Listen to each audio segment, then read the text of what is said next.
Je voudrais commencer cette conférence par une petite histoire que j'ai vécue mardi dernier et qui est vraiment le reflet de ce dont je vais parler ce soir. Mardi dernier, ma fille rentre de l'école, ma fille aînée, Justine, avec une amie à elle qui a à peu près le même âge, elle va avoir 15 ans. Et en rentrant, elle me dit « Alors maman, ta conférence, ça y est, t'as préparé ?» « Oui, oui. » Et son amie lui dit « Ah bon, tu fais une conférence ?» J'ai dit « Oui. » « C'est quoi le sujet ?» Et ma fille répond « Le sujet, c'est sur la maltraitance. » « Ah, mais moi, je n'ai pas été battue. » J'ai dit « C'est bien, c'est rare, mais c'est bien. » Et j'ai dit « Tu n'as donc jamais reçu de fessées ?» « Ah si, bien sûr. Mais les fessées, c'est pas la même chose. Les fessées, c'était pour me remettre les idées en place. » Et elle me dit là-dessus « Et puis ça fait du bien, hein, maman. » Alors, on peut voir, elle a 15 ans, combien un enfant peut oublier la douleur des fessées pour remplacer par « c'était pour mon bien que maman a fait ça. C'était pour me remettre les idées en place. » Tous les parents souhaitent mettre au monde des enfants sages, polis, bien élevés, respectueux, des enfants qui aiment discuter, des enfants qui sont curieux, pas trop cela dit, des enfants qui travaillent bien à l'école, qui savent tenir leur chambre en ordre. Bref, nous voulons tous un idéal d'enfant. Mais nous savons très bien que ce n'est pas possible d'avoir des enfants, des comportements aussi robotisés, à un âge justement où la nature même a prévu de découvrir son univers, d'exprimer ses émotions, de faire du bruit et du désordre. Mais nous ne le supportons pas. Nous voulons être compris et respectés de nos enfants, tout comme nous, enfants, nous voulions être compris et respectés de nos parents.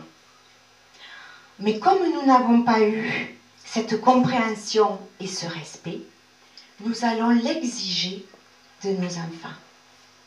Si on se plongeait quelques années en arrière, si on réalisait le temps qu'il nous a fallu entre le moment où on a su tenir un stylo et le moment où on a su écrire notre première phrase, il s'est écoulé des années. Mais ça, nous ne supportons pas. Nous voulons tout de suite. Nous ne pouvons pas attendre.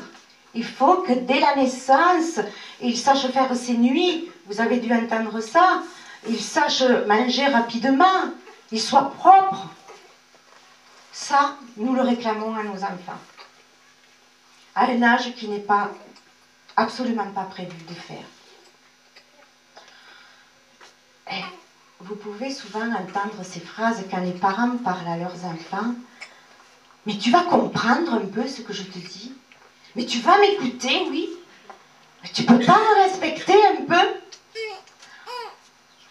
Vraiment, si on prend le temps d'entendre ces discours-là entre un adulte et un enfant, je vous garantis que l'adulte n'est pas forcément celui que l'on croit. Alors, on pourrait se poser la question, mais comment arrive-t-on à se faire respecter et à se faire obéir de nos enfants? C'est très simple. Tout le monde connaît la réponse. En leur donnant une éducation. Mais une éducation qui ne correspond pas forcément, qui ne correspond pas du tout d'ailleurs, à la définition que donne le dictionnaire. Le dictionnaire dit « éduquer, c'est donner à quelqu'un, et plus particulièrement à un enfant ou à un adolescent, les soins nécessaires pour la formation et l'épanouissement de sa personnalité. » Alors quand on vient d'avoir un enfant, on n'a pas le mode d'emploi. On ne sait pas ce qui peut être angoissant pour lui, ce qui est nécessaire pour son bien-être, et encore moins ce qui est indispensable pour la formation et à l'épanouissement de sa personnalité. Personne ne sait ça, on ne sait pas. Alors, on va faire avec nos références et des repères. Nos références, c'est très simple. On les a tous, puisqu'elles sont toutes inscrites, comme dans un disque dur d'ordinateur, dans notre corps. Tout ce que nous avons vécu depuis le ventre de notre mère est enregistré précieusement dans notre mémoire. Dans notre mémoire consciente et inconsciente, parce que je ne pense pas que vous vous souvenez de ce qui vous est arrivé entre 0 et 3 ans pour certains, 4 ans pour d'autres. Je ne pense pas que vous sachiez ce qui s'est passé dans cette période-là. Mais en tout cas, votre corps, lui, sait tout ce qui s'est passé dans cette période-là. Et nous allons utiliser ces références-là pour donner les soins à notre enfant. Nous allons aussi utiliser des repères. Les repères, aujourd'hui, nous pouvons les trouver dans des livres, sur Internet, bien sûr, dans notre entourage. On n'est jamais avare de bons conseils pour l'éducation. Mais on s'aperçoit que malgré les repères, on va toujours agir avec les informations qui sont inscrites dans notre corps. Il peut être très facile d'atteindre notre objectif, de se faire obéir et respecter de nos enfants. C'est très facile de formater un petit enfant à l'obéissance. Si on prend l'exemple d'un bébé, a priori, tout le monde sait que l'espèce humaine naît sans la parole. On n'est pas pourvu de nos verbes à la naissance. A priori, tout le monde sait ça. Alors, seuls les pleurs peuvent manifester un besoin. Si l'enfant pleure, c'est qu'il a besoin de quelque chose. On vient de lui donner à manger, il a la couche propre. De quoi il a besoin encore? C'est des caprices. Donc, on va apprendre à notre enfant qu'on n'est pas à son service et qu'il va devoir apprendre à patienter. Donc, je vais le laisser pleurer une demi-heure, 10 minutes, 1 heure, ça existe, pour qu'il apprenne à patienter. Tout à l'heure, je vous parlerai des conséquences de ça, entre autres. C'est terrible pour un bébé. Je peux aussi lui apprendre à obéir dès qu'il commence à marcher à 4 pattes, aux alentours de 6 mois, peut-être plus, 8 mois, oui, plutôt 8 mois, à ne pas toucher les choses interdites et précieuses de la maison. Parce que personne ne pense qu'on a un bébé de 9 mois à la maison qui commence à crapahuter et que les objets précieux, il ne faut pas les laisser à leur portée. Alors pour leur apprendre, parce qu'il y en a beaucoup qui diront « je ne vais quand même pas commencer à retirer toutes les affaires de ma maison, c'est quand même ici chez moi », il doit apprendre lui à ne pas les toucher. Alors dès qu'il va commencer à toucher, on va le taper sur les mains pour lui apprendre à ne pas toucher. On va le taper sur la fesse pour lui apprendre à ne pas toucher ça. Et il y a aussi la possibilité de tirer les oreilles à un enfant pour ne pas toucher les bonbons du supermarché. Je vous dis ça quand je l'ai écrit, parce que j'avais quelque chose en mémoire. Au mois de décembre, j'étais au magasin Weldon, période de Noël, c'est très beau, c'est intéressant.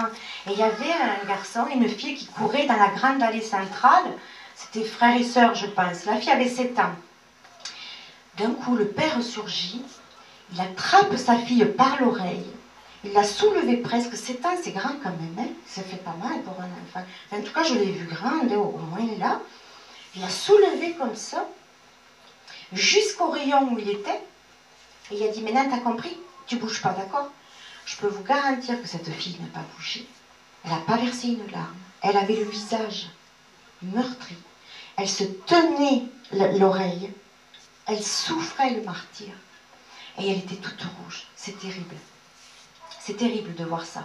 Et ça, nous le voyons tous les jours. Hein. Nous le voyons, ça, tous les jours. Il y a une autre chose aussi qui est très intéressante, que vous avez tous entendu si vous avez eu des enfants. Ne le prends pas dans les bras, parce qu'après, tu vas trop le gâter. Tu vas devenir son esclave. Tu n'en feras rien.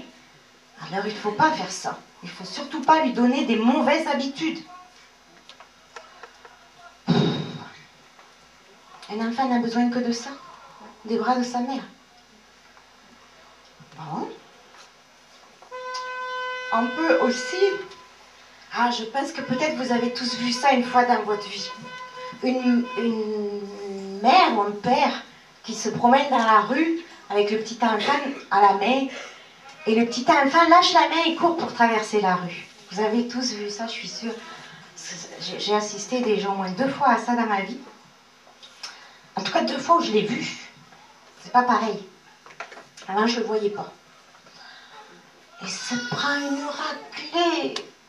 Il est tapé. Tu t'apprendras à ne pas lâcher la main pour traverser la rue. Terrible. En le privant de ce qu'il aime, tant qu'il n'aura pas fait ce qu'on lui a demandé de faire. Vous voyez, il y a des tas de façons. Je ne vais pas tous vous les citer, j'en ferai une conférence. Tout ce que vous pouvez voir vous-même à la sortie des écoles. Je parlerai des maîtresses tout à l'heure ou des professeurs. Parce que tout ce que vous pouvez voir à la sortie des écoles, dans les rues, dans les supermarchés, toutes ces manières-là pour se faire obéir de nos enfants sont utilisées. Alors, bien sûr, ces manières s'avèrent totalement radicales. C'est évident. N'importe quel enfant se soumet à un état de peur. N'importe quel enfant, n'importe quelle personne. Pas quel enfant. Vous les premiers, hein, vous auriez un monstre 6 fois plus grand que vous, qui vous agresse. Vous n'irez pas riposter. Hein. Moi non plus. Hein. Je vois un homme plus grand que moi dans la rue, plus fort, je ne vais pas. Hein. Je ne fais pas ça. Donc, n'importe qui peut se soumettre dans un état de peur. C'est pas difficile. En tout cas, pour les enfants, ça marche un certain temps. À l'adolescence, là, vous allez le payer. Vous allez le payer très cher. Et à l'adolescence, malheureusement, le pied est parti. C'est pas facile à récupérer.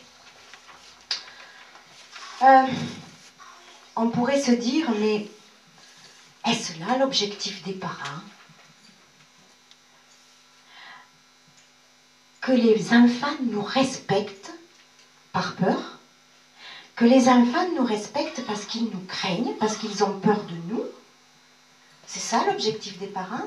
Ou qu'ils nous respectent parce qu'ils nous aiment, tout simplement? Alors, comment en sommes-nous arrivés à penser et à agir comme ça?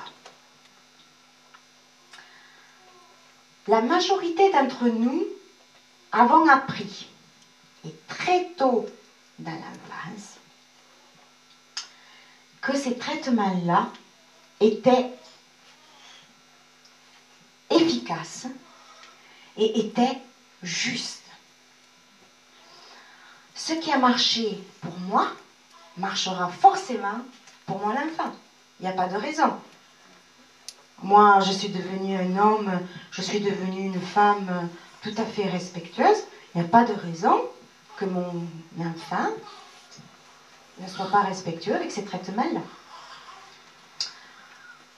D'ailleurs, nous entendons dire régulièrement, ça c'est terrible, je remercie les bons coups de pied au cul que mon père m'a donnés. Mes parents étaient très durs avec moi, mais c'était pour mon bien. D'ailleurs, toutes les émissions de télé que vous pouvez regarder en passant par Mireille Dumas, en passant par Delarue, toutes ces vedettes qui viennent témoigner de leur passé douloureux, toutes, mais toutes, regardez bien, elles rigolent, elles minimisent, elles comprennent tous leurs parents qui ont fait comme ça avec eux. Mais c'est très grave de voir ça à la télé. C'est très grave. On le voit déjà partout, ils nous le mettent en plus à la télé. C'est très grave, parce que ça veut dire qu'on va faire la même chose avec nos enfants, sans se soucier nullement si ça peut avoir des conséquences ou pas sur lui. On est persuadé que c'est bon. Et c'est diffusé à la télé. Mais croyez-vous sincèrement, quand vous venez de voir un enfant qui vient de se faire humilier dans la rue, qui vient de se faire frapper, croyez-vous sincèrement que cet enfant-là, il regarde son père, sa mère, parce qu'il est beaucoup plus petit comme ça, et il lui dit « Oh, merci, papa, parce que je sais que c'est pour mon bien que tu fais ça. Oh, merci, maman, parce que je sais que c'est par amour que tu fais ça pour moi. » Jamais de la vie. Regardez-le bien, cet enfant. Regardez-le bien. Cet enfant-là, il n'a pas d'autre choix que de se soumettre au silence. Cet enfant-là, il n'a pas d'autre choix que de rester dans l'isolement toute sa vie. Dans un isolement terrible, effroyable.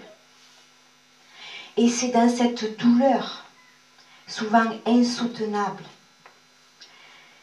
que l'enfant va, avec toutes ses ressources, mettre des mécanismes de protection pour pouvoir continuer à vivre avec ces parents-là. Parce que ces parents-là sont les seuls qui peuvent répondre à leurs besoins, en tout cas besoins primaires, c'est-à-dire avoir un logement, avoir chaud l'hiver, avoir à manger et poursuivre une scolarité. Donc il n'a pas d'autre choix à ce moment-là que de mettre en place ces mécanismes pour pouvoir continuer à vivre dans cette famille-là.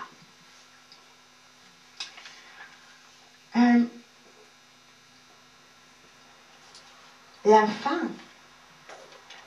quand il vient d'être frappé, d'être humilié, il va se couper totalement de lui pour faire place à la confusion dans son cerveau et à des sentiments ambivalents et inappropriés. Alors la confusion, j'explique ce que c'est. À ce moment-là, l'enfant n'a pas d'autre choix que d'essayer de comprendre les motifs de son parent. Il va se couper de ce qu'il ressent, parce que s'il ne se coupait pas, là, un enfant qui vit ça, c'est la terreur qu'il sent, c'est la peur, c'est peut-être même la rage d'être ainsi traité. Mais l'adulte est si grand qu'il le plonge dans la terreur. Et coupé de ce qu'il ressent à ce moment-là, il va élaborer dans son cerveau la compréhension. Il va tenter de comprendre les motifs de son parent et en plus, il va essayer de se convaincre lui-même, puisque son parent est en train de faire ça, qu'il est mauvais. Parce que si je fais ça, c'est que forcément, t'avais pas qu'à me pousser à bout, hein. Si tu m'avais pas poussé à bout, jamais j'aurais fait ça. Là, tu le mérites bien. C'est comme ça qu'il parle, hein. Donc, l'enfant, elle va échafauder toute une construction mentale pour se convaincre effectivement qu'il ne vaut rien, qu'il est méchant, qu'il ne... Rien. c'est très grave parce que les parents ne se rendent pas compte, mais quand on grandit adulte, on continue à grandir avec ces mêmes sentiments-là. Et d'ailleurs, vous pouvez le remarquer, combien vous avez d'adultes, peut-être pas là, hein, je ne sais pas, mais qui s'imposent le repas dominical parce qu'ils n'osent pas encore dire non à maman ou non à papa. Ils n'ont aucune envie d'y aller. Mais je me dois de le faire, c'est quand même mes parents. Et je ne vous parle pas de la semaine de vacances l'été hein, aussi, où ils récupèrent maman l'été. Parce que si je refuse maman, déjà elle est en dépression, ça va être terrible pour elle pourrait mourir. Et tous ceux qui s'obligent, qui s'imposent de téléphoner tous les jours à maman, tous les 2 jours, toutes les semaines, pour prendre des nouvelles, alors qu'ils n'en ont aucune envie bien souvent, parce qu'ils ne savent pas quoi leur dire. Mais bon, ils ont fait leur devoir, de bons enfants bien éduqués, ce qu'on leur a appris. Il y en a qui vont manger tous les dimanches chez maman, c'est ça que vous rigolez? En tout cas, c'est dans ces attitudes parentales-là que s'inscrit en nous et durablement dans notre vie que tous mes agissements d'enfant sont sanctionnables de peines plus ou moins lourdes selon les critères de chacun, bien sûr. Nous avons tous eu des parents différents, reçu tous des soins différents. Donc selon, nous allons nous faire obéir par des traitements tous différents. Tous toxiques, mais tous différents. Et on va aussi se retrouver dans des sentiments ambivalents et inappropriés. Ambivalents parce que d'un côté, je dois comprendre et aimer mon parent, et de l'autre côté, j'ai peur de lui, et je culpabilise en plus si je suis sincère avec moi-même, si j'ose dire non, si j'ose dire oui. Donc je vais me retrouver comme ça, tout au long de ma vie, dans une situation où je ne vais jamais savoir vraiment où je suis. Et c'est dans cette ambiguïté-là que je vais pouvoir tenir adulte des propos sur l'éducation totalement erronés, en disant mais tu devrais, tu sais, une bonne correction de temps en temps, ça fait de mal à personne. Je vais pouvoir tenir ce genre de discours. Je vais pouvoir aussi faire la même chose avec mes enfants. Mais le pire, c'est que quand je suis en conflit avec un enfant, j'ai tellement peur, inconsciemment, de me retrouver dans la même impuissance que j'étais, moi, quand j'étais petite fille, que je vais faire taire mon enfant pour ne pas entendre ça, pour ne pas entendre la douleur de cet enfant que j'ai été, qui a dû obéir. Et c'est là que je vais lui imposer mes exigences et que je vais rentrer dans des jeux de pouvoir avec lui. Pour ne pas sentir les souffrances que j'ai vécues dans cet âge où moi aussi j'ai dû apprendre à obéir de cette façon-là. Les conséquences de cette violence éducative, celle qui paraît anodine à tout le monde, celle qui est faite pour remettre les idées en place, comme on dit. Alors bien sûr, ces conséquences, elles sont aussi variées que la diversité des traitements que j'ai reçus. En passant par la manipulation, alors c'est un mot comme ça, la manipulation, qui veut dire beaucoup de choses, mais c'est très sournois la manipulation. Je crois que c'est la pire des choses. Un enfant qui a passé sa vie à être manipulé.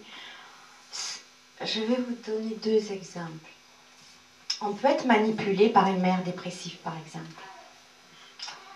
Une mère dépressive, elle est toujours sans vie, sans énergie, sans rien. Et elle a un enfant. Vous avez tous entendu parler du baby blues, je suppose.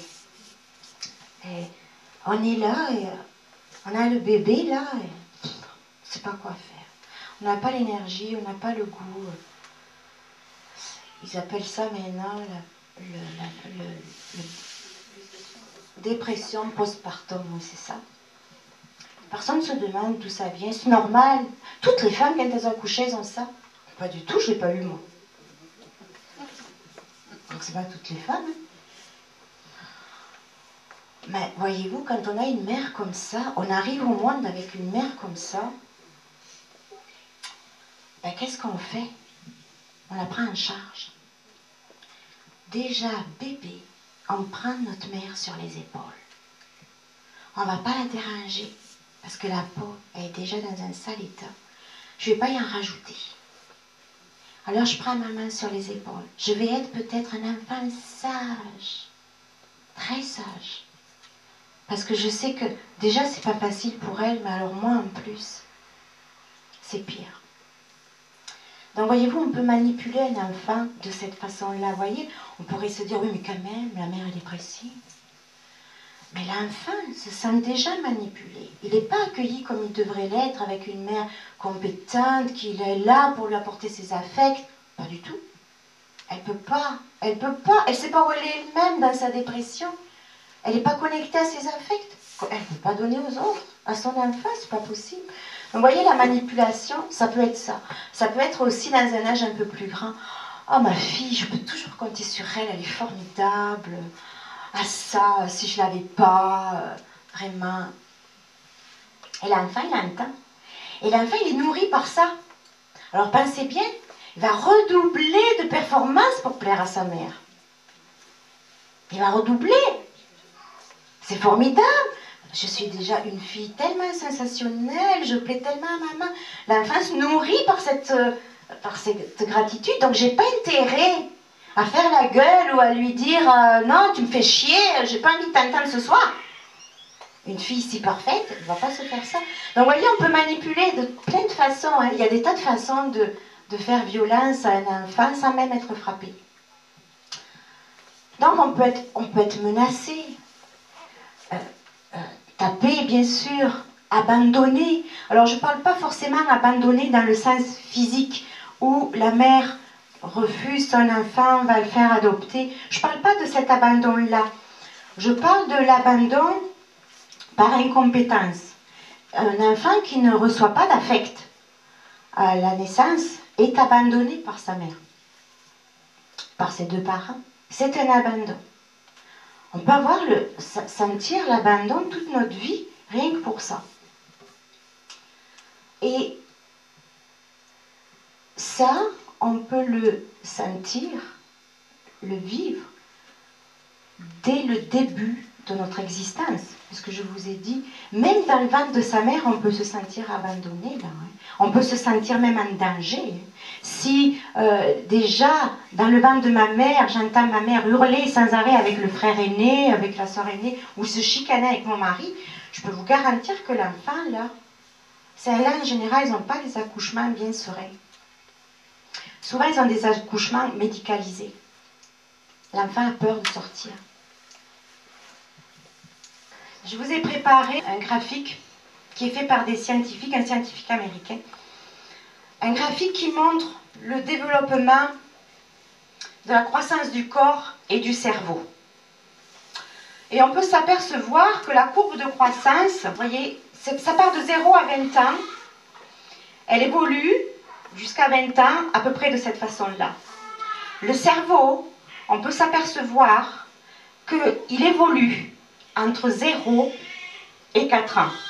Durant cette période, les traitements que nous avons reçus, bons ou mauvais, sont décisifs et vont être enregistrés chez nous, comme je vous l'ai dit tout à l'heure, comme justes et efficaces. Certes, comme je vous l'ai dit, on peut obtenir rapidement obéissance de la part d'un enfant. C'est très facile. Un enfant sans défense, totalement dépendant de nous, mais à quel prix? Au prix où son intégrité, son épanouissement, subira des blessures inguérissables si personne n'intervient en sa faveur. La deuxième diapo, elle est très ensoleillée. Alors un enfant, à sa naissance, ça c'est le bon fonctionnement de l'organisme. L'organisme devrait fonctionner de cette façon-là, c'est-à-dire, j'ai des émotions. Tous les enfants naissent avec des émotions. Tous. Tous. Il y en a 4 principalement. La colère, la peur, la tristesse et la joie. Ces émotions sont indispensables pour que je puisse fonctionner sereinement et normalement. Alors, derrière chaque émotion que l'enfant va manifester, il y a un besoin. Alors, ce n'est pas le besoin de vous embêter là, hein. Quand le bébé pleure, que la couche est changée, et qu'il a tété, quand il pleure, il a peut-être besoin d'autre chose. Un enfant a besoin d'affect pour pouvoir se construire. Mais les affects, on ne sait pas ce que c'est. Les besoins d'un bébé, d'un enfant, on ne sait pas ce que c'est. On ne sait pas de quoi il a besoin. Alors, je vous ai fait une petite liste exhaustive, bien sûr, vous allez certainement en rajouter. Mais un enfant a besoin de protection, de sécurité. Imaginez-vous un bébé qu'on laisse pleurer, seul, parce qu'il faut qu'il apprenne que je ne suis pas à son service. Il est dans des émotions de terreur, un bébé qui pleure. De terreur. Quand personne ne vient dans ses pleurs, il se sent la proie de tous les dangers. C'est dramatique de laisser pleurer vos bébés. Un bébé qui pleure, c'est un bébé qui a besoin peut-être des bras, qui a peut-être besoin d'être massé. Un bébé ne peut pas se gratter, hein. Il a besoin d'être touché, caressé. Il a besoin de proximité. Proximité, ça veut dire du contact, de compréhension. On ne sait pas ce que c'est ça. Ça, on ne sait pas ce que c'est. Ça, c'est terrible. L'enfant pleure, on le prend, on regarde, on le comprend, on comprend qu'il a une demande, qu'il a un besoin. On peut lui parler. Mais qu'est-ce qui t'arrive? Qu'est-ce qui se passe pour toi? Ah, elle se sent comprise, elle se sent entendue. C'est formidable. D'écoute, bien sûr. L'écoute, elle ne peut se faire que par le lien. Si je suis en lien avec mon bébé, avec mon enfant, alors je vais pouvoir très facilement décoder ses demandes. Ça sera de plus en plus facile. Mais si je le repousse comme ça, le lien ne se fait pas. D'attention, de tendresse, de sincérité et de respect. Respect. Ça aussi, c'est un bien grand mot. Qu'est-ce que ça veut dire respecter un enfant? C'est très simple. C'est juste respecter dans ce qu'il vit, dans ses émotions. L'enfant court, tombe. Ah, il pleure et tout. Combien vous avez de parents? Mais tu saignes pas. T'as pas mal, tu saignes pas. Il y en a plein des comme ça. Mais il a peut-être simplement eu peur. C'est tout. C'est impossible d'entendre un enfant pleurer. C'est impossible pour un parent. La priorité, c'est de le faire taire. Soit par la tétine, soit par le sein, soit par l'isoler, soit par... Ou tout de suite le consoler. Je vais te chercher un bonbon. Bien. Donc voyez-vous, on sait tout faire pour ne pas entendre ça. Mais en tout cas, un enfant qui a la chance d'avoir un parent compétent pour pouvoir lui donner ces affects-là, quand il vit une émotion, alors il va pouvoir dire mes besoins comptent. Je peux avoir des besoins et on peut répondre à mes besoins. Il y a plein d'adultes qui ne connaissent pas leurs besoins. Il y en a plein qui ne savent pas. Ah, je suis embêtée en ce moment. Je ne sais pas comment faire demain, j'ai la voiture en panne. Ah bon, comment tu vas faire? De quoi tu as besoin? Je ne sais pas. On sort au restaurant ce soir. Ah oui, où tu veux aller? Je sais pas, mais je te fais confiance, toi tu sais toujours tout. Tu sais que tu connais les meilleurs endroits que moi. C'est pas prendre la place. Derrière la colère, j'ai besoin de me défendre, de montrer mon identité, de dire oh là, stop, là non. Là c'est pas juste ça. Là ça je mérite pas ça. Derrière la peur, j'ai besoin d'être rassurée. Tout simplement, si vous rassurez votre enfant quand il a peur, si vous lui avez donné ça très tôt, ça passe dans 5 minutes. Si je suis triste, j'ai besoin d'être câlinée, d'être consolée, d'être prise comme ça. C'est pas faire. Arrête de pleurer, tu vas pas pleurer en plus, hein? Ça, c'est faire. Et la joie demande juste à être exprimée. Vous savez qu'il y a plein d'enfants qui peuvent pas. Maman, j'ai eu un 10 aujourd'hui en mathématiques. Et alors, t'as pas de quoi te réjouir, t'as eu 5 en orthographe hier. Mais même la joie est interdite. Même d'être heureux, d'être content, c'est pas possible. Donc, derrière toute émotion, j'ai des besoins. Et si le parent apprend à respecter ça chez le bébé, mais vous allez faire des adolescents et des adultes formidables qui connaîtront leurs besoins. Si je connais mes besoins, je peux faire des demandes. Ah oui, j'aurais besoin effectivement, une autre voiture pour demain puisque la mienne est en panne. Pourrais-tu me prêter la tienne? C'est simple, hein? Il y en a plein qui ne savent pas. Donc, quand je peux fonctionner ici, de cette façon-là, on peut voir là-haut au niveau du cerveau, j'ai fait les 2 lobes du cerveau, cerveau droit, cerveau gauche, je vais faire simple. Je ne vais pas vous faire un cours sur le cerveau, d'abord j'en serai incapable. Mais le cerveau droit, c'est l'hémisphère des émotions.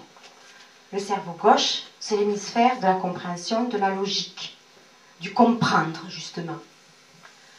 Et quand je peux recevoir ces affects-là, que je connais, que je peux exprimer mes émotions et que je connais mes besoins, que je peux faire des demandes, alors vous voyez, entre le lobe, le cerveau droit, le cerveau gauche, les connexions peuvent se faire facilement.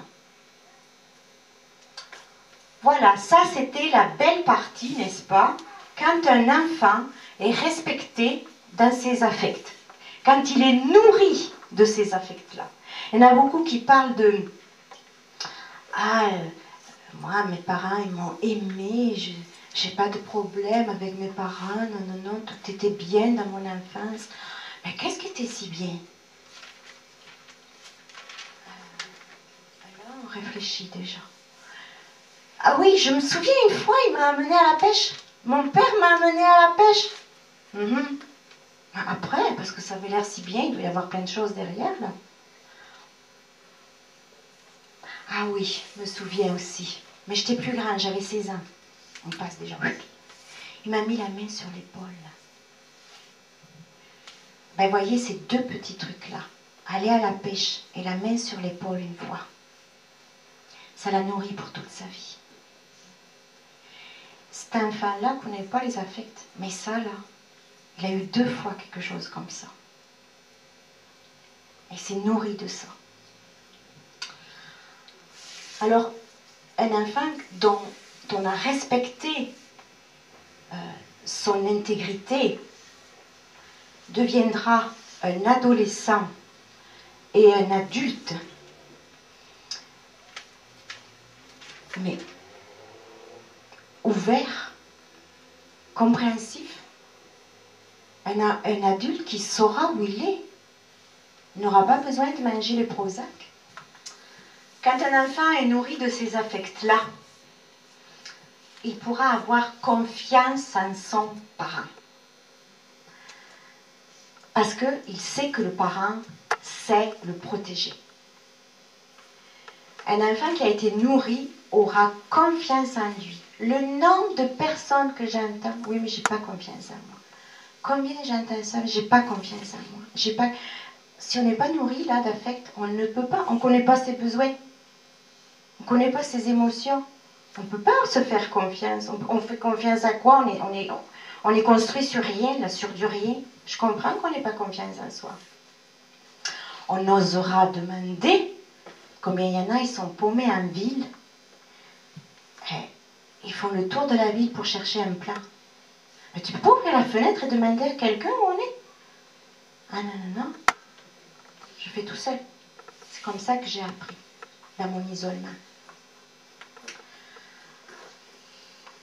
On connaîtra nos besoins.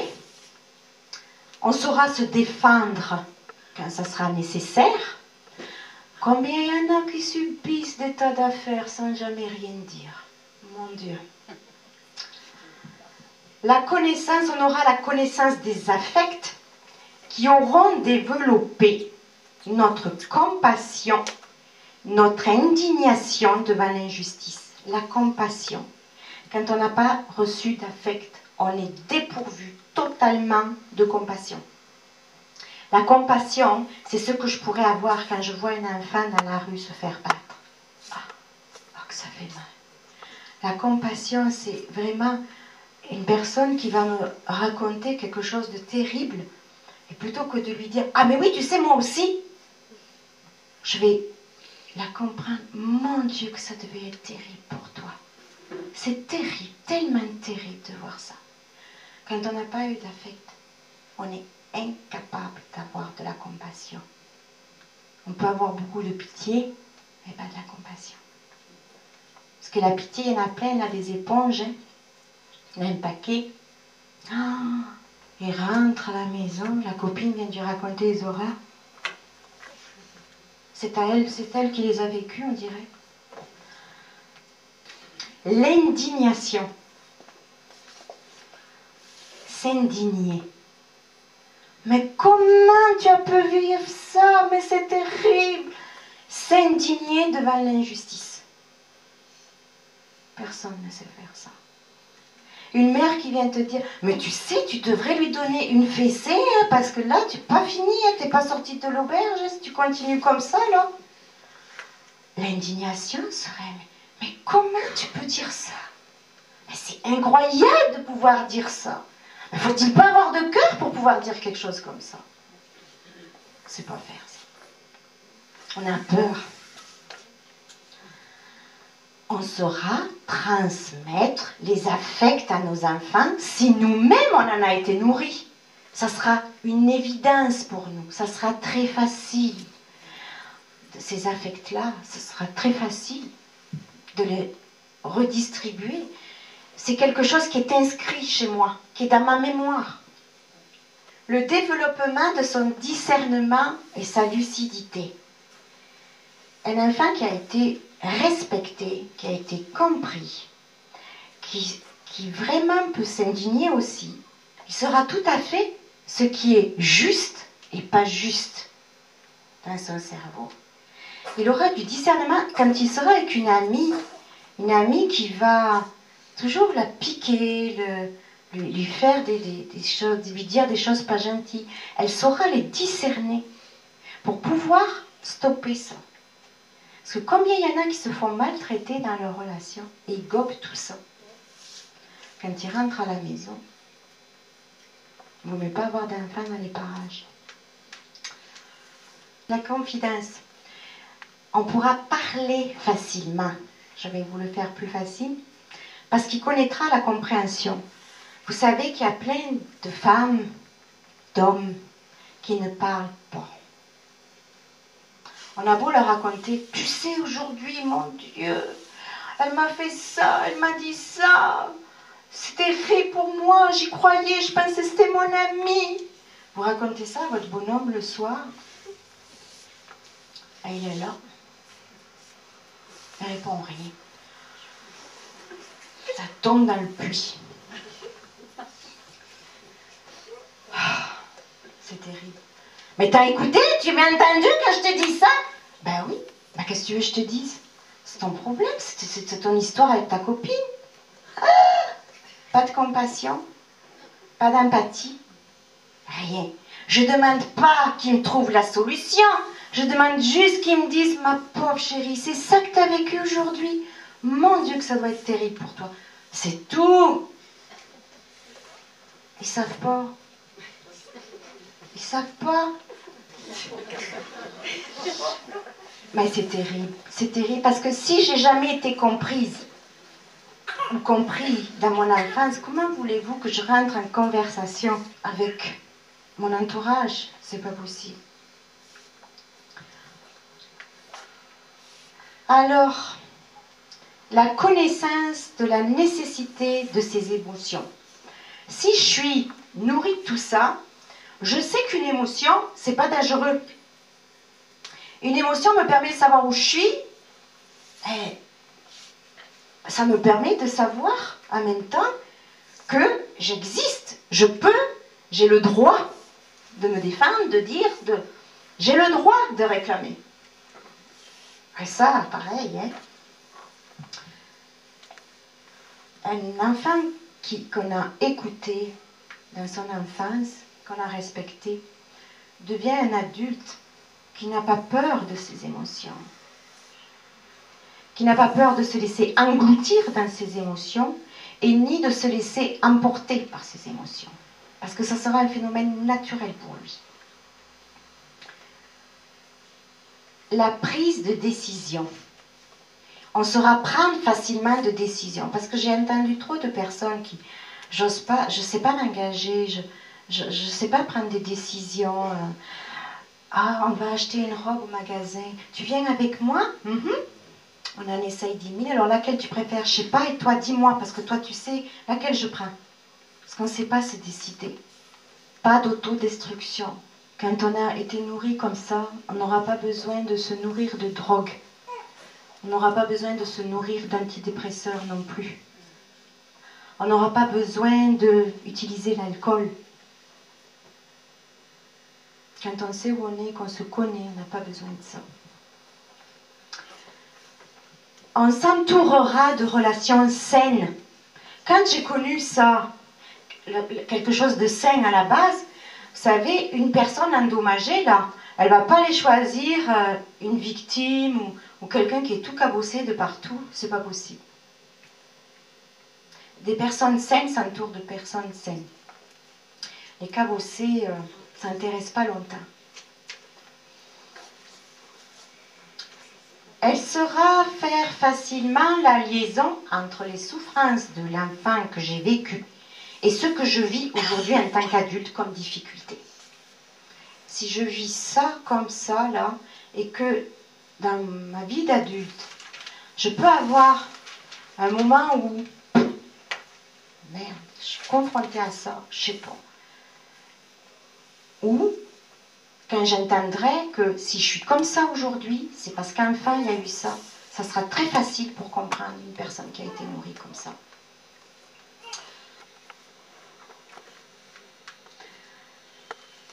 Quand on ne répond pas à mes affects, quand on ne me nourrit pas de ça, et qu'on m'empêche ici de vivre mes émotions, qu'on me laisse pleurer bébé, qu'on me dise arrête de pleurer maintenant ça suffit, quand toutes les fois où je suis menacée, dès que j'exprime quelque chose là, je suis obligée donc de refouler mes émotions, de tout garder ici. Je ne saurais pas faire de demande.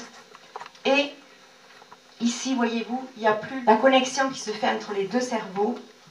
Je serai plutôt cerveau gauche à toujours essayer de comprendre les motifs de pourquoi on me traite comme ça. Mais j'ai appris ici à être coupée.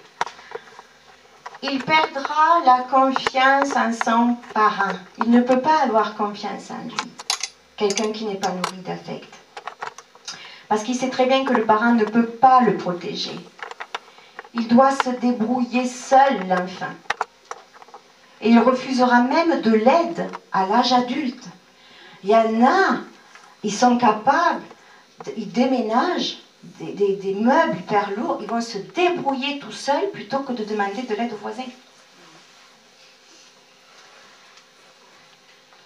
Il y en a beaucoup on a tellement appris à faire seul, à se débrouiller seul, qu'on ne sait pas ce que c'est que de demander de l'aide. C'est terrible, on ne veut pas déranger. On a tellement appris quand on demandait qu'on dérangeait, qu'on est incapable de demander quoi que ce soit. Combien il y en a qui se sentent gênés quand on leur propose de l'aide, quand on va leur donner de l'aide. Oh non, non, non, mais ne t'inquiète pas, mais non, ça va aller, ça va aller. Mais non, mais tu passes bien, tu passes bien. Tu leur donnes de l'aide, ils t'amènent 3 poignées de cadeaux comme ça pour te remercier.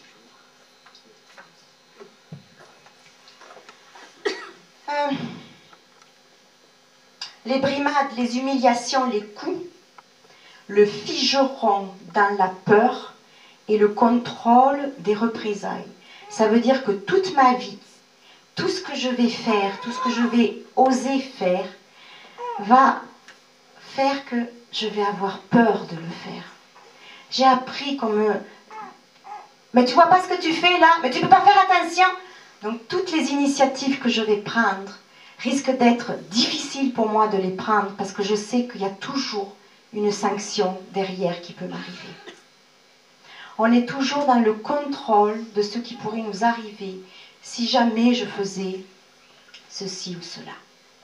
Pour ne pas sentir la douleur d'être ainsi traité et l'insécurité dans laquelle il vit, il idéalisera ses parents pour dénier ce qui lui arrive. Ça, c'est ce que je vous disais tout à l'heure. L'enfant n'a pas d'autre choix que de comprendre son parent et de l'aimer, puisque c'est le seul qui puisse lui permettre de répondre à ses besoins primaires.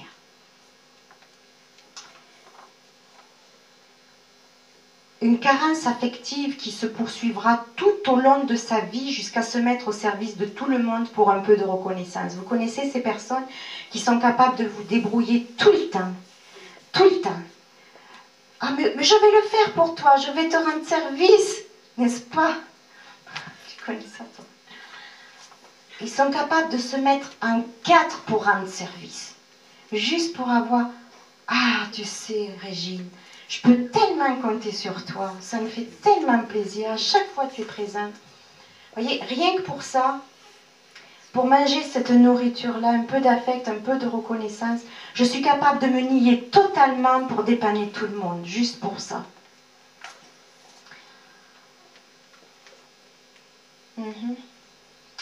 Il est dans la confusion par manque de vrais repères. Ça, c'est ce que je vous disais tout à l'heure, la confusion. Il ne peut pas discerner une situation douloureuse parce qu'il n'a pas la notion de la douceur. Il ne peut pas transmettre les affects parce qu'il n'en a pas été nourri lui-même. Il n'a pas la possibilité d'avoir des besoins parce ils sont rejetés, ces besoins, minimisés ou annulés. Et plus tard, il pensera ne pas avoir des besoins et pire que tout, il jugera ceux qui en ont. Regarde la scène là. Elle a encore eu besoin de s'acheter un pantalon. Elle fait sa pétasse, oui. C'est incroyable. Eh ben, 2 voitures maintenant. Ils sont à la retraite tous les 2. Il ferait mieux de prendre le vélo, oui. Enfin, quand on n'a pas été nourri d'affect, c'est obligatoire que nous sommes toujours dans le jugement. Toujours. Il n'a pas accès à ses demandes, puisque tout lui est imposé. Et plus tard, il sera incapable de demander quelque chose, même de l'aide. Il aura peur de déranger, de s'imposer, de se positionner, de dire « j'ai besoin, je voudrais pas, je ne suis pas d'accord ». Il sera incapable de s'excuser ou de se montrer désolé quand il aura fait quelque chose de mal. Évidemment. Évidemment qu'il ne sera pas capable. Il a enregistré dans son cerveau, quand il était enfant, qu'une erreur était sanctionnable, d'une punition, d'être tapé. Donc, c'est évident qu'il sera incapable de s'excuser. S'il s'excuse, il reconnaît forcément qu'il a fait une erreur. Et l'erreur, il ne faut pas. Il sera dépourvu de compassion, il ne pourra pas s'indigner devant l'injustice. Pour lui, rien de plus normal que d'être battu, réprimandé ou humilié. Il ne saura pas se défendre et aura peur de l'autorité, même adulte. Ça, alors là, c'est pareil. Aller parler au médecin, dire non, je veux pas ça. Je vous prescris des cortisone. Ah oui, mais moi, j'aime pas la cortisone. On n'ose pas, hein. On ne le fait pas parce que c'est le docteur qui a dit. La maîtresse a dit. La maîtresse a donné une gifle à ma fille. Mais bon, qu'est-ce que tu voulais faire? C'est la maîtresse. Je ne vais pas aller la voir. Il ne se confiera pas parce qu'il ne connaît pas la compréhension. Donc ce sont les silencieux, silencieuses. Il n'aura pas confiance en lui, bien sûr. Il ne connaît pas ses émotions, il ne connaît pas ses besoins, il n'aura pas confiance en lui. Il sera incapable de discerner que ses réactions sont inappropriées, encore moins en lien avec son enfance. Il se contentera de relations médiocres parce qu'il pense qu'il n'a pas de besoin particulier. Donc il pourra avoir des relations amicales souvent très méprisantes, très désagréables, mais il fera avec ça. Pour maintenir le refoulement et éviter de sentir la douleur d'avoir été maltraité, il utilisera des substances toxiques. Il utilisera la violence sur des plus faibles, sans savoir qu'il se venge de son passé. Il développera des symptômes plus ou moins graves, comme la dépression, la toxicomanie, des crises de panique, des crises d'angoisse. Et il se sentira dans une culpabilité permanente parce qu'il est maintenant convaincu qu'il est aussi méchant et médiocre que ses parents lui ont laissé entendre.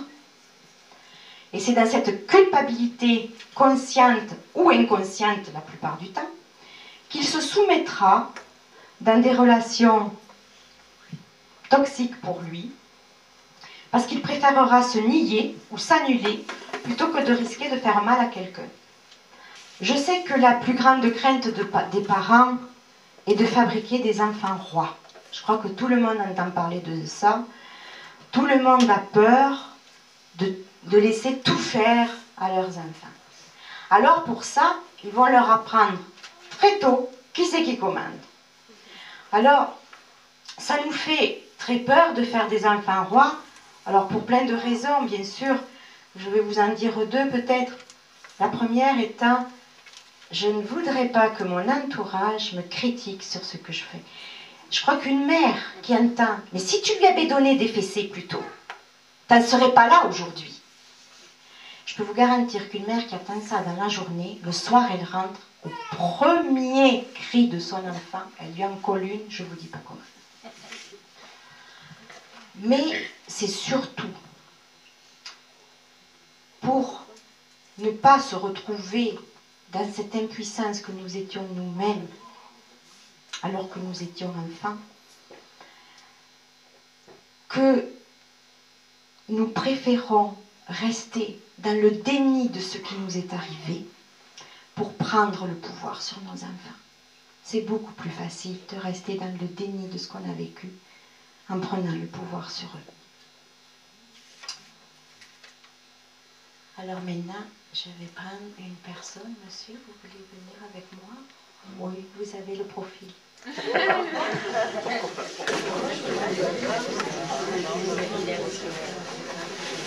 n'avez pas besoin d'aide, vous faites tout seul. Vous avez vu comment on fait? C'est incroyable, j'allais pour lui mettre, il le met tout seul. Alors, je prends l'exemple de mon petit enfant, c'est mon petit garçon. Et je suis avec lui dans la rue de la République et il voit le beau magasin de jouets avec le camion rouge, le camion de pompiers. Et mon petit garçon, il veut le camion rouge. Alors voilà la maman que je suis. Et le petit garçon est avec moi, il me donne la main comme ça. Je veux le camion rouge. Ça suffit, je t'en ai déjà acheté un il y a 2 jours. Non, tu vas pas commencer encore. À la fin, il va insister. Je veux le camion rouge. Ça suffit maintenant. Et je donne la raclée. Elle va pleurer. Et t'arrêtes de pleurer parce que je vais t'en coller une autre que tu comprendras pourquoi tu pleures. Mais non. Voyez. Voilà ce que vit cet enfant-là. Alors d'abord, je lui interdis d'avoir une frustration de ne pas avoir le camion rouge. Alors, il n'a pas du tout l'autorisation d'être en colère. La colère, elle est là de ce petit garçon. Elle va là. Parce que je lui interdis d'être en colère. T'es quelqu'un précieux. Ok. Cet enfant-là, sur qui j'ai crié comme ça, imaginez ma grandeur et la sienne. Maman, il est tout petit. Hein. Là, on a la même taille, dans le plus grand. Il a très peur d'une maman comme ça. Il a très très peur. Mais la peur, il ne peut pas la ressentir, il se coupe. Et le met là.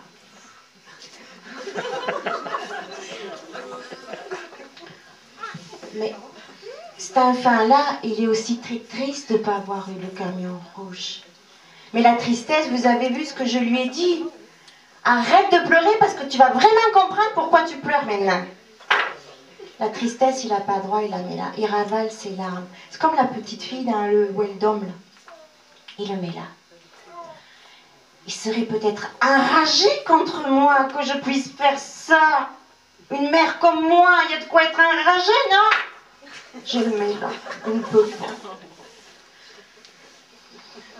Alors voilà, ferme le sac à dos. Ça va, monsieur? Et là, écoutez bien. Il a 3 ans, hein, c'est son petit cartable pour aller à l'école. Et il va aller à l'école.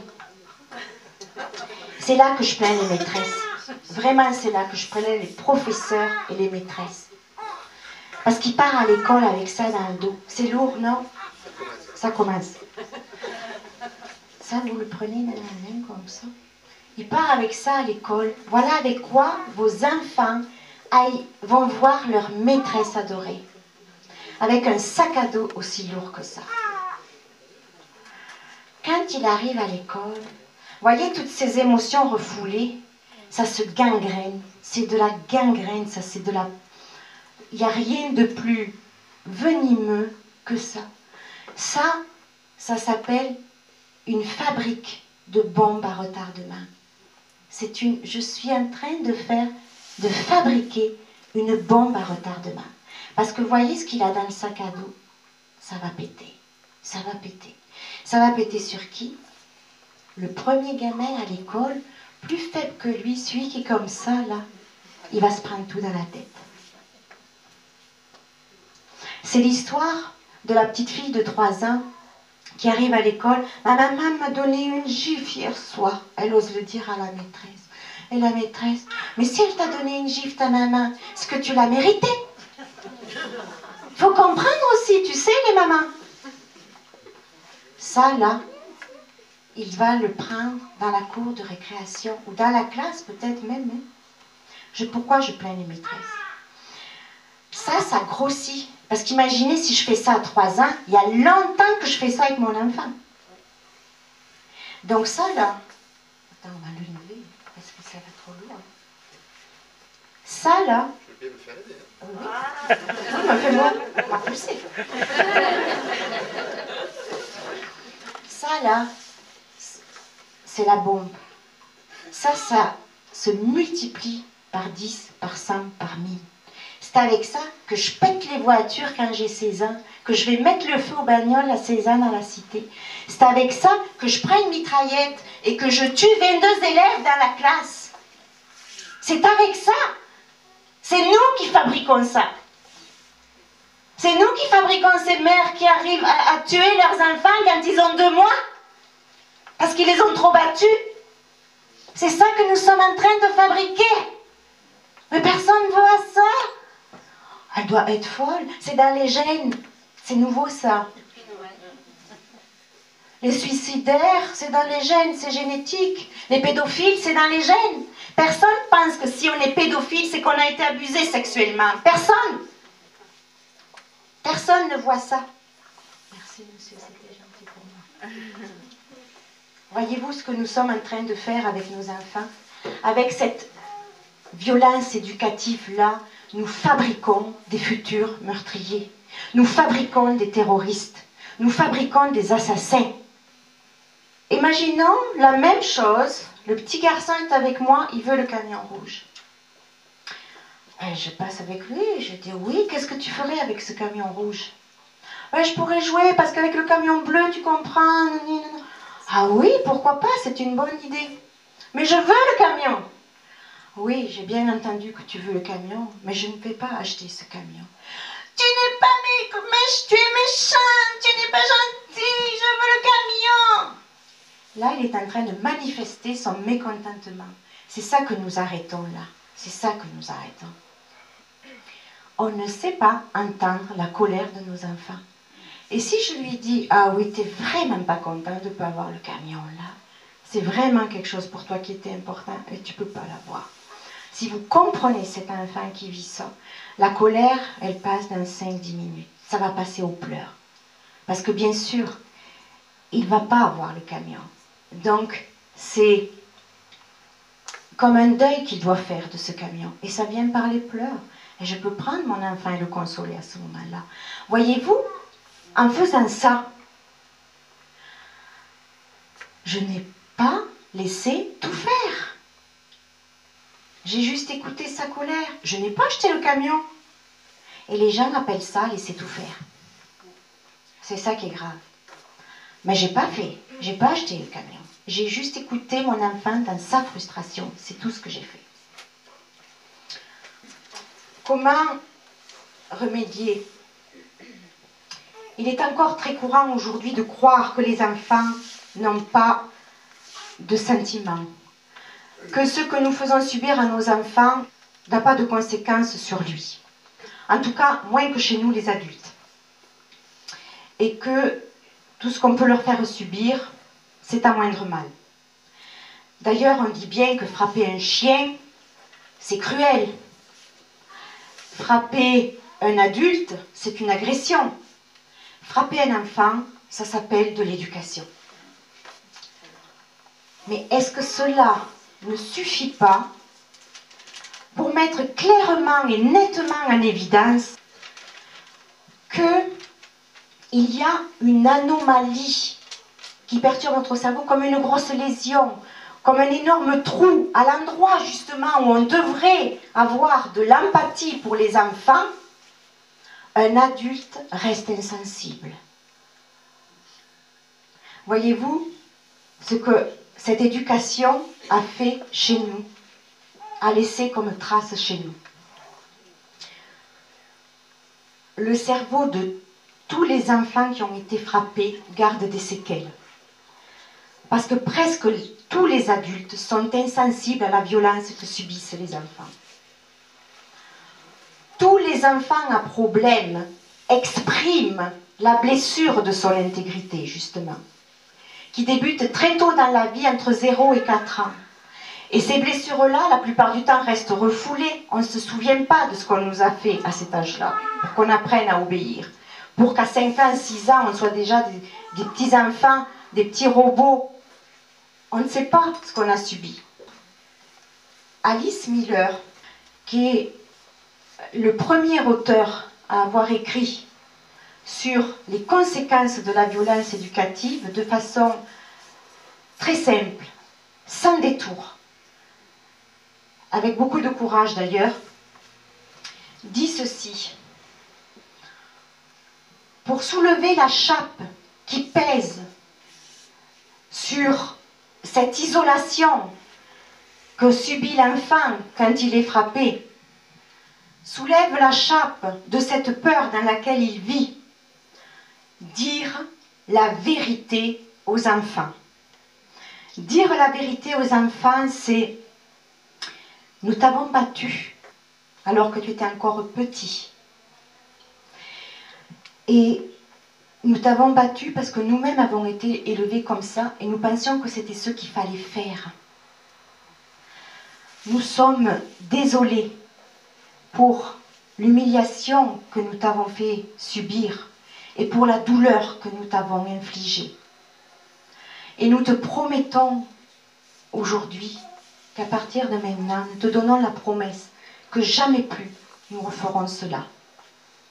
Et si toutefois tu sentais nécessaire et utile de nous rappeler notre promesse, nous t'invitons à le faire. Voilà ce que propose Madame Miller, de dire la vérité à nos enfants. Ces informations ne seront pas une révélation pour votre enfant, hein. Comme je vous l'ai dit, tout est déjà inscrit dans son corps. Il sait ça déjà depuis longtemps. Mais le courage des parents de leur décision de ne plus chercher à fuir devant les faits aura sans aucun doute un effet libérateur. Et non seulement un effet libérateur, mais de voir que son parent il puisse aller au bout de ce qu'il pense, c'est énorme pour l'enfant. Pour le respect de l'enfant, de la vérité, pour la dignité de nos enfants, plutôt que d'utiliser la violence ou le manque de contrôle que l'on peut avoir avec eux. L'enfant apprend de nos attitudes, pas de nos paroles. Il n'y a que des effets positifs à entendre pour un enfant, un aveu comme celui-là. Parce que les blessures cachées jusqu'alors peuvent guérir, parce qu'elles ne resteront pas emmagasinées dans l'inconscient. Et surtout, quand il aura des enfants, il lui sera évident de ne pas les frapper à son tour pour pouvoir les éduquer. Alors bien sûr que certains parents se moqueront de ce discours-là, mais ce n'est pas étonnant. On a tous eu peur de faire des erreurs. Alors reconnaître qu'on a fait une erreur à un enfant, j'ai toujours peur de qu'est-ce qui va m'arriver si je dis que j'ai fait une erreur. C'est pourquoi on n'ose pas parler à nos enfants. Mais je pense malgré tout qu'il y a des parents qui veulent faire différemment avec leurs enfants, qui veulent essayer de ne plus les violenter pour se faire obéir et respecter. Mais ils n'en ont pas les moyens, ils ne savent pas comment le faire. Ils ne savent pas comment s'y prendre. Un enfant à qui l'on a dit la vérité peut développer toutes ses potentialités. Il n'est pas question d'excuses de la part des parents. Parce que les excuses, elles attendent un pardon. Et un pardon pour déculpabiliser le parent. C'est trop demander à un enfant. Donc ce discours-là n'est pas fait dans un but d'excuse. Il s'agit de donner une information, mais qui confirme ce que l'enfant sait déjà. C'est le moment d'accorder une place centrale à l'enfant, un moment privilégié avec lui, pour juste lui permettre de sentir ce qu'il entend et ce qu'il dit et ce qu'il vit. Quand l'enfant remarque que les parents s'intéressent à ce qu'il a ressenti lors d'un débordement, il vit un moment de grand soulagement en lien avec une sensation de justice. Il ne s'agit pas ici de pardon, mais de l'évacuation seulement des secrets qui séparent.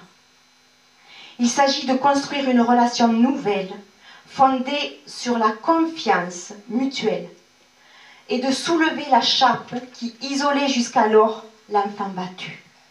Merci à vous.